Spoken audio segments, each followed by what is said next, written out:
はい、こんにちは。今日はですね、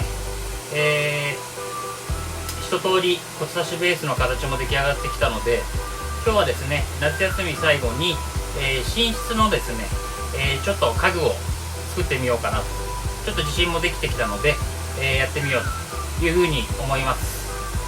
それではどうぞ。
回は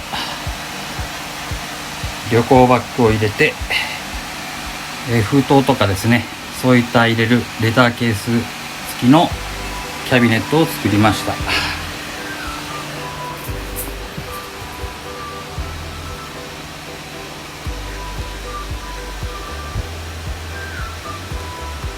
で、下から、洗濯物をこう出たらですね、パジャマパッと入れていただくと。で T シャツ、アンダーウェアが主ですね。で S はスポーツ系のもの、 P が、パンツ、K が靴下と。で上はなんか、これから飾っていこうかなというふうに思ってます。はい、皆様お疲れ様でした。今日はですね、これから、豪雨がなんか降るようなので、その前になんとか完成させようということで完成までこぎつけました。骨差しはですね、ちょっとここである程度整ったので、またですね、来週からは長瀞ベースの方で、基地作りをしていこうというふうに思います。それではまた長瀞ベースお楽しみに。